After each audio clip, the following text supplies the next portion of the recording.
5:45 a.m. The alarm. The alarm clock on the nightstand blared, a sound she heard every day, but today felt different. Something was heavy in the air. Izzy Diaz slammed the button, silencing the noise, and took a deep breath.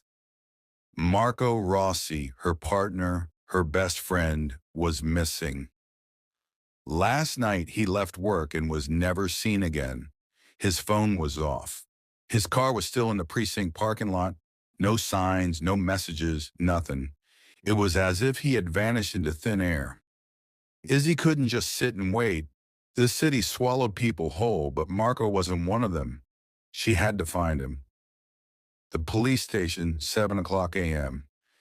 The station was as noisy as ever, but for Izzy, only one thing mattered: finding Marco. She stood at his desk. Everything was in place, except for one thing: a half-empty coffee cup, now cold. He had never planned to be gone for long. So what happened? Sergeant Miller walked up to her. "Izzy, we still have nothing. No calls, no leads. I know you're worried, but we're working on it." But Izzy wasn't one to wait for answers. She had to find them herself. First clue, 9:15 a.m. She started digging into Marco's phone records. His last call was at 10:45 p.m. to an unknown number. She traced it back to a car repair shop on the south side of town, a place known for shady dealings.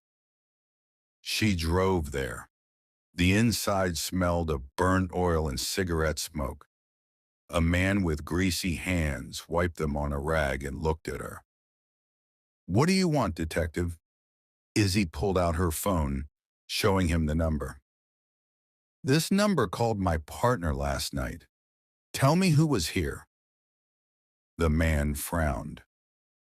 "Lots of people come and go. Maybe your partner had his own problems, detective." Izzy stepped forward.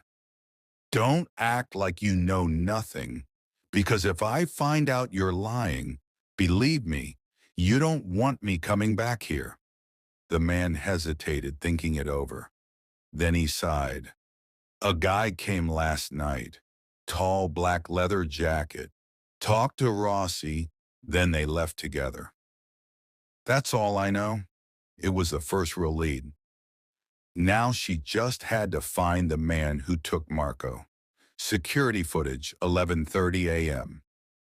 Izzy pulled security footage from a nearby camera. Rewinding the video, she spotted Marco standing on the sidewalk talking to a man. Tall black leather jacket, face hidden in shadows. A few seconds later, Marco got into a black car with him. Izzy's stomach tightened. Marco wouldn't just get in unless he trusted this man or had no other choice. She traced the car's registration. It belonged to a Vince Lawrence, a known trafficker Marco had arrested years ago. The confrontation, 5:45.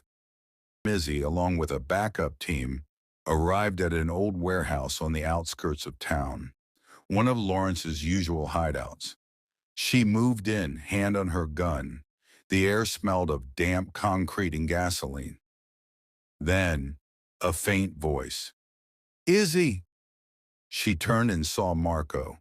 His hands were tied to a metal pipe, his face bruised but alive. "Damn, you took your time," Marco smirked, though he looked weaker than ever. Before she could reach him, she heard the click of a gun behind her. Well, well, we have company.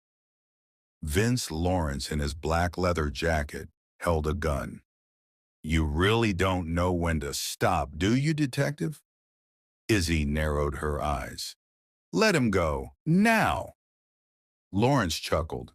"And if I don't," Izzy raised her gun, "then you'll see just how fast I am." For a moment there was silence. Then something in Lawrence's expression changed. Maybe he realized today wasn't his lucky day. Maybe he just didn't want to take the risk. He lowered his gun. No problem, detective. It was just a friendly chat. Take your partner and walk away. Izzy moved forward, untied Marco, and let him out. Within minutes, Lawrence was in cuffs and the case was closed. Another day, another case solved. Hours later, back at the precinct, Izzy and Marco sat in the break room. Marco held an ice pack to his head while Izzy handed him a cup of coffee. "Were you scared?" she asked. Marco grinned. "Not if I knew you were looking for me." Izzy rolled her eyes. "Next time, if you're going to disappear, at least leave a note." Marco laughed, and for the first time in 24 hours, Izzy let herself breathe. Tonight she could sleep, knowing that one of the best was still here, alive and safe. Tomorrow was another day.